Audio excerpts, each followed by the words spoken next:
Bonjour à toutes et à tous, bienvenue sur votre chaîne AB Connect. Nous revoilà pour finir cette série de vidéos qu'on avait commencé et la dernière qui va concerner de faire des tests pour voir si nos configurations sont justes, si nos schémas reflètent le réel.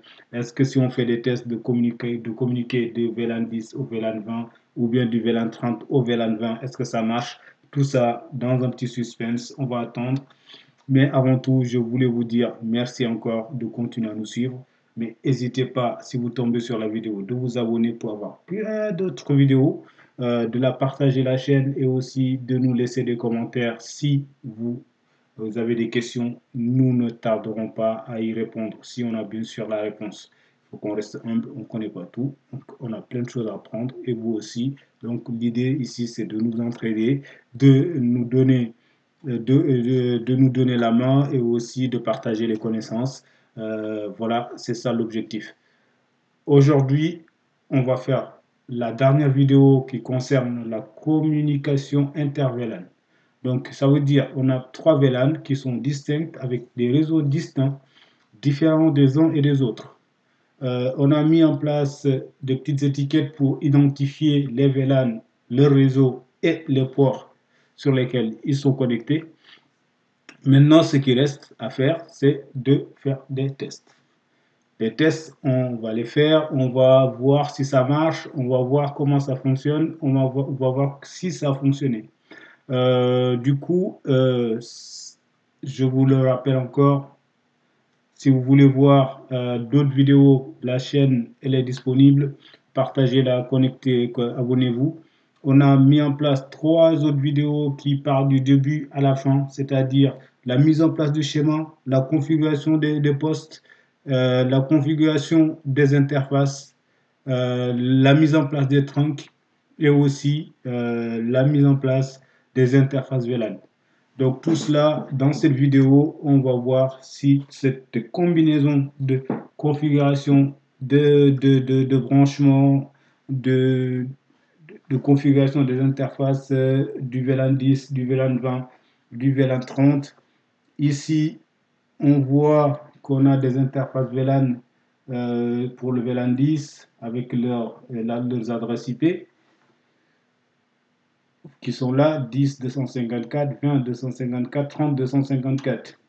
Ici, on a notre switch avec la configuration des VLAN. Donc, du coup, le VLAN 20, le VLAN 30 et le VLAN 10. Là, on ne voit pas le VLAN 30 parce qu'il n'y a pas de poste qui lui est branché. Ici, on a le VLAN 10 et le VLAN 30. Du coup, on a le VLAN 20. OK.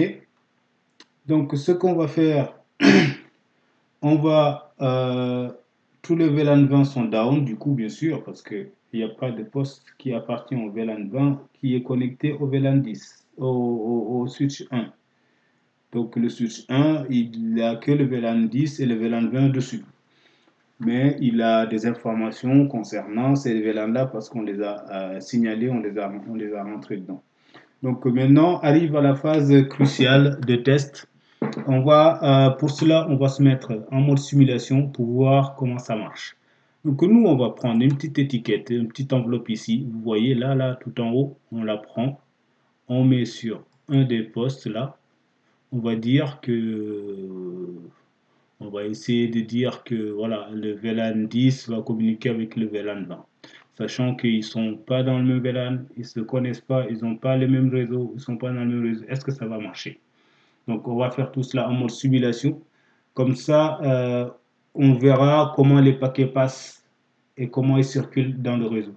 Et s'il y a un problème, on essaiera de détecter. Voilà. Donc, voilà, pour le premier, on va envoyer le paquet qui arrive au premier switch sur lequel il est branché ici. On va le faire circuler. Il arrive au deuxième switch, donc où il y a le PC sur lequel on veut l'envoyer.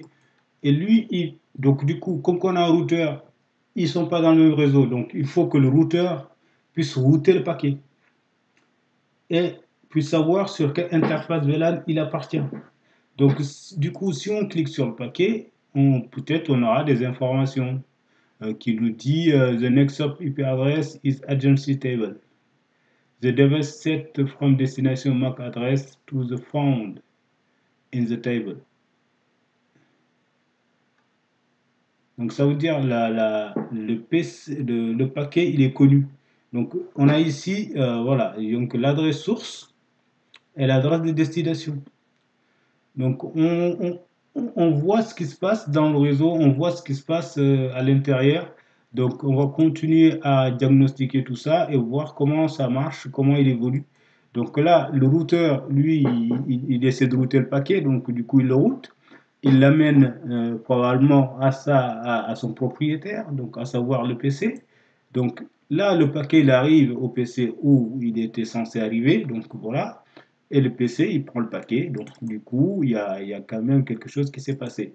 Donc, il y a une information donc, qui nous dit que voilà, le niveau 2, donc on passe du niveau 2, donc du coup, euh, là, du coup, l'adresse source change. Tout à l'heure, c'était le 10.1 qui était qui envoyait le message. Et là, c'est le 20.1, en l'occurrence celui-là, qui va répondre. Donc, du coup, on change de système la réponse au destinataire. Donc, le paquet, il fait quoi? Il retourne, il repasse par le routeur. Le routeur, le check, il sait où ça appartient, sur quel réseau, par quelle interface virtuelle, en l'occurrence le 10.254, il va passer. Donc, du coup, le paquet il retourne au routeur l'examine. Une fois que le routeur l'a examiné, il repasse à son destinataire et on voit que nous, ici, tout en bas, on voit que le paquet a été bien distribué et que le paquet qui quittait le VLAN 1 10 au VLAN 20, ça s'est bien passé. Donc, on va faire la même chose, on va essayer de prendre un paquet qui va quitter le VLAN 20 du coup pour aller vers VLAN 20, VLAN 30 et on va voir comment ça se passe. Est-ce qu'il y a des problèmes? Est-ce qu'il y a un souci? Donc du coup, là, c'est la première fois, il y a une sorte de choses qui existent et qui dit, si ces deux équipements-là n'ont jamais communiqué ensemble, il y aura un broadcasting il y a un broadcasting qui s'est passé. Donc, il y a une interrogation et le switch va checker sa table ARP pour voir si le paquet venant du PC, lui, venant de ce PC-là et à la destination de ce PC-là, est-ce que dans sa table ARP, il y a des informations en ce qui concerne cet équipement-là. Donc là, il va checker tout. Le routeur, lui, il reprend le paquet, il retourne ça à son destinataire. Le destinataire le check, il dit OK. Il analyse, il dit que c'est moi le destinataire, l'expéditeur du coup. Et là, il renvoie le paquet. Le routeur le récupère et là, il n'y a pas d'interrogation avec les autres équipements. Donc du coup, le routeur, il route le paquet. Il va l'envoyer à son destinataire. Le destinataire et le VLAN 30, il check. Le premier PC, il dit que c'est pas moi. C'est pas moi l'adresse 30.1.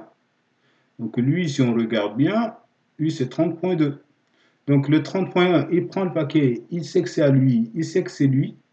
Donc lui, il retourne le paquet à son destinataire. La table ARP du switch 1 check le truc et il détecte que ça appartient à quelque chose qu'il connaît. Il l'envoie et le routeur, il va récupérer. Là, le paquet est routé, il revient et du coup, ça va.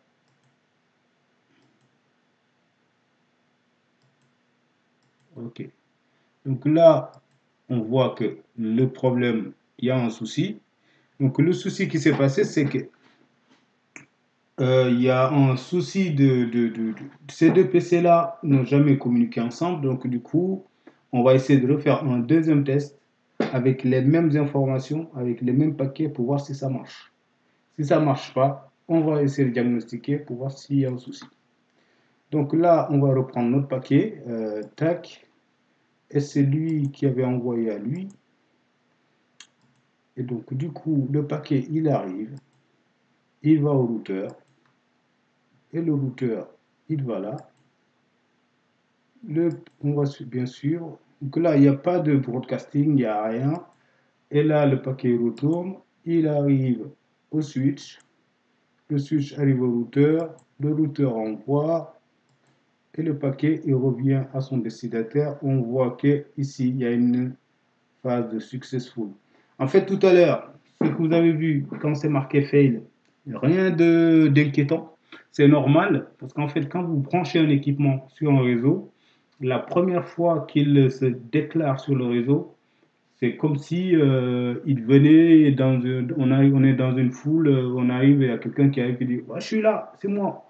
Donc du coup, il faudra faire attention de dire ah non, ça marche pas. Si, ça marche. Sauf que la première fois, il y a eu ce qu'on appelle le broadcasting. Donc le broadcasting, ils se sont déclarés tous les deux. Le PC, il a checké pour savoir qui appartient à quoi. Et une fois que cette phase-là c'est faite, on voit que le paquet il circule dans le réseau correctement. Donc, madame, monsieur, je vous remercie d'avoir suivi cette vidéo et je vous dis aussi de partager la chaîne, de vous abonner pour plus de vidéos, de plus de tests. On a fini par cette phase-là, la phase 5 qui concernait à finaliser, à mettre en place une connexion, une communication inter-VLAN. Donc, je vais vous faire une petite synthèse de ce qu'on a fait. L'objectif principal, c'était de faire une communication inter-VLAN, à savoir 3 VLAN avec deux switches. Donc, on pouvait en mettre un, mais on a prévu de mettre deux pour bien complexifier les choses, pour savoir comment on différencie les deux configurations, les trunks sur le deuxième. Et on a appris trois choses principales. Le trunk, la configuration à mettre en place des ranges au lieu de le faire port par port, la création des interfaces VLAN et la configuration de ces interfaces VLAN-là. Donc voilà ce qui était l'objectif principal aujourd'hui. Je vous dis à bientôt. Partagez la chaîne, posez la question, abonnez-vous si vous voulez avoir plein d'autres vidéos qui sont en cours. À bientôt, au revoir.